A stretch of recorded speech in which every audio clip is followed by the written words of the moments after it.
بیٹھے ہیں سامنے.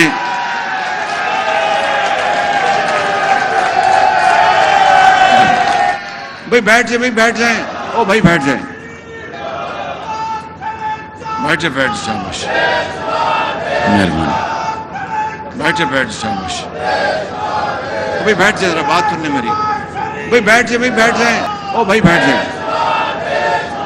65 ارب روپے کی خطیر رقم سے یہ فری آٹے کا انتظام کیا گیا ہے. کیوں؟ اس لیے, بھائی بیٹھ جائیں, ذرا بات سننے میری. بھائی بیٹھ جائیں, بھائی بیٹھ جائیں, او بھائی بیٹھ جائیں.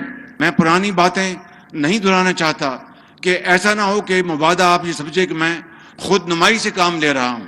لیکن میں اسی مثال کو آپ کے سامنے رکھ کر بتاتا ہوں کہ مہنگائی ضرور ہے اور مجھے پتا ہے کہ عام آدمی کی زندگی تنگ ہے, میں جانتا ہوں اس بات کو. اسی لیے ہم نے یہ فری آٹے کا انتظام کیا. اس کے اوپر کتنے ارب لگے؟ 65 ارب روپے ایک مہینے میں. صرف رمضان شریف کے مہینے میں لاہور سے لے کے کوٹ سبزل تک, رحیم یار خان اور ادھر اٹک تک 65 ارب روپے کی خطیر رقم سے یہ فری آٹے کا انتظام کیا گیا ہے. کیوں؟ اس لیے, بھائی بیٹھ جائیں, ذرا بات سننے میری. بھائی بیٹھ جائیں, بھائی بیٹھ جائیں, او بھائی بیٹھ جائیں.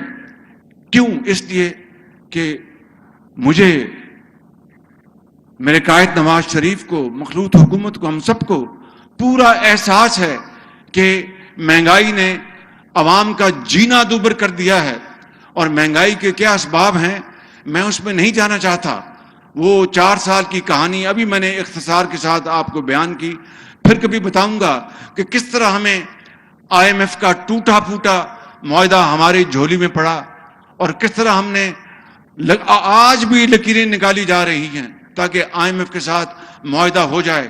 میں اس دن کے لیے میں اللہ تعالیٰ سے کہتا ہوں کہ میری زندگی میں اگر ہم IMF سے جان چھڑا لیں اور یہ جو بیڑیاں IMF کی یہ کٹ جائیں ایک دن, تو وہ پاکستان کا سب سے بڑا خوشی کا دن ہوگا کہ پاکستان اپنے پاؤں پہ کھڑا ہوگا.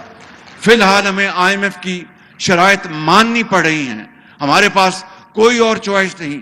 ہر کڑی ان کی شرط ہمیں ماننی پڑ رہی ہے, ہمیں اس کے بغیر ہم آگے نہیں چل سکتے. لیکن میں آپ کو یہ بات یقین سے کہنا چاہتا ہوں انشاءاللہ کہ یہ IMF کا معاہدہ ہو جائے. ہم دن رات محنت کر رہے ہیں, کوشش کر رہے ہیں. یہاں پر اب جو عدالت عظمیٰ میں اور پارلیمنٹ میں جو معاملہ چل رہا ہے وہ آپ کے سامنے ہے. وہ یہاں پر میں اس کے بارے میں کچھ نہیں کہنا چاہتا.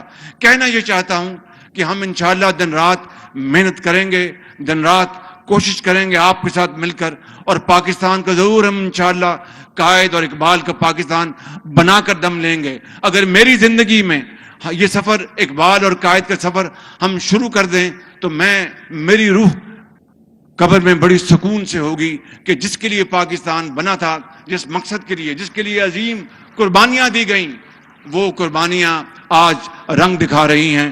تو میرے بھائیوں اور نوجوان ساتھیوں, آج یہاں پر میں یہ کہنا چاہتا ہوں کہ یہ جو ایک فلائی اوور بنا رہی ہے پنجاب حکومت, ایک فلائی اوور بنا رہی ہے وفاقی حکومت.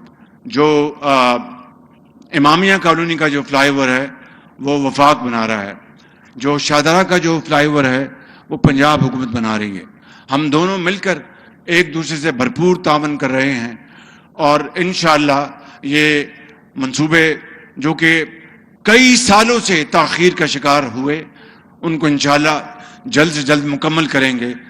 جو امامیہ کالونی کا جو فلائی اوور ہے اس کو 18 ماہ لکھا تھا کہ مکمل ہونے میں. میں نے کہا کہ شہباز شریف کا تو یہ کام نہیں ہے کہ 18 مہینے. شہباز شریف تو اس سے بہتر ہے کوئی گھر بیٹھ جائے, 18 مہینے میں اگر چیز مکمل ہونی تو پھر کوئی اور آ کے مکمل کر لے. ان کو میں نے 3 مہینے دیے ہیں, 3 مہینے. یہ بیٹھے ہیں سامنے,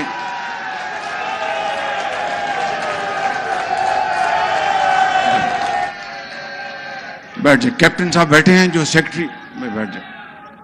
کیپٹن صاحب بیٹھے ہیں, او بھائی بیٹھ جائیں, بیٹھ جائیں. کیپٹن صاحب بیٹھے ہیں جو سیکرٹری کمیونیکیشن ہیں. دونوں جو پھول ان کے سر پہ ہیں, یہ چیئرمین بھی NHA کے اور کیپٹن بھی ہیں اور تیسرا یہ سیکرٹری بھی ہیں. اس کے بڑھ کر ان کو اور کیا ہوتا چاہیے؟ تو میں سمجھتا ہوں کہ ان کو 3 مہینوں میں یہ مکمل کرنا ہوگا. کائنڈلی ذرا کھڑے ہو, ذرا اپنا چہرہ دکھائیں اس طرف ہو کے. ہاتھ کھڑا کہہ کے 3 مہینے میں زندگی رہی تو بنائیں گے. اب کہہ دینا آپ ان کو.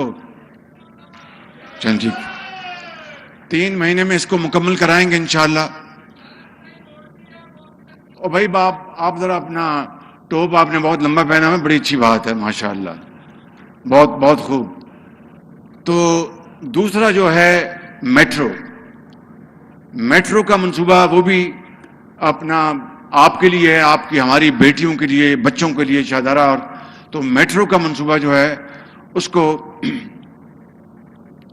یہاں پر کالا کھتائی تک لے کے جائیں گے انشاءاللہ. کالا شکاکو, سوری, تھینک یو, کالا شکاکو لے کے جائیں گے اس کو, تاکہ یہ جو ٹریفک کا ازدحام ہے یہ ختم ہو. اور اس کے لیے ابھی بیٹھ جاؤ, یہ ازدحام ختم ہو. تو اس کو ہم انشاءاللہ کالا شکاکو لے کے جائیں گے. یہ میری وزیر اعلیٰ صاحب سے بھی بات ہو گئی ہے, اور یہ منصوبے عوام کے ہیں. اور آپ دیکھیے کہ جب 2018 کے الیکشن میں ابھی کئی مہینے پڑے تھے, تو اس وقت کے جو چیف جسٹس تھے ثاقب نثار, انہوں نے ان تمام منصوبوں پر پابندیاں لگا دی تھیں. کیوں؟ اس لیے کہ نون لیگ نہ جیت سکے. انہوں نے باقاعدہ بلا کر افسروں کو تنبیہ کی. اپنی عدالت میں ہفتے اور اتوار کے دن جو عدالت لگتے تھے, وہ کسی یتیم کی درخواست کے اوپر فیصلہ کرنے کے لیے نہیں, کسی بیوہ کو اس کا حق دلانے کے لیے نہیں, کسی ظالم کو اس کو قرار واقعی سزا دینے کے لیے نہیں. یہ بتائیں 56 کمپنیاں یہ لے کے آئیں, یہ اتنی بڑی بڑی تنخواہیں آپ کہاں سے لے رہے ہیں یہ سرکاری افسران؟ 56 کمپنیاں. میرے بھائی اور بہنوں سن لو, اس واقعہ کو 4 سال ہو گئے ہیں. 56 کمپنیوں میں کون سی ایک کمپنی ہے جس میں میرے خلاف ایک دھیلے کی کرپشن ثابت ہوئی؟ اب وہ 56 کمپنیوں کا نعرہ کیوں نہیں لگتا؟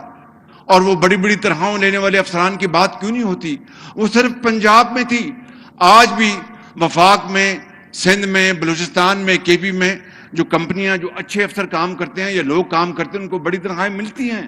ان کا تو ثاقب نثار نے کبھی پوچھا نہیں. اور ایک بات میں آپ کو آج بتانا چاہتا ہوں, یہ جو اورنج لائن ہے, اورنج لائن جانتے ہیں نا آپ, سفر کیا اس میں؟ کتنوں نے سفر کیا؟ ہاتھ کھڑا کریں. کیسا سفر ہے؟ سفر کیسا ہے؟ کیا لگتا ہے اندر بیٹھے ہوئے؟ ہندوستان دلی میں اس طرح کا ان کے یہاں بھی ہے, لیکن ہمارا اورنج لائن دلی سے کہیں بہتر ہے. یہ شہر لاہور دلی سے کہیں صاف تھا, یہ شہر لاہور دلی سے کہیں خوبصورت تھا, یہ شہر لاہور دلی سے کہیں سرسبز تھا. لیکن اس کو نظر لگ گئی ان تمام ان لوگوں کی جو نہیں چاہتے تھے کہ پاکستان ترقی کرے یا نواز شریف دوبارہ آ کر اس ترقی کے سفر کو شروع کرے. تو ثاقب نثار نے کیا کیا؟ یہ اورنج لائن یہ چین نے تحفہ دیا تھا پاکستان کو. اور مجھے کہا تھا کہ وزیر اعظم چین نے, جن کا نام پریمیر لی, اب وہ ریٹائر ہو گئے ہیں, انہوں نے کہا تھا یہ, اور پریزیڈنٹ شی نے بھی, کہ یہ آپ کے لیے اور آپ کے بھائی کے لیے تحفہ دے رہے ہیں ہم, پاکستان کے عوام کے لیے, لاہور کے عوام کے لیے.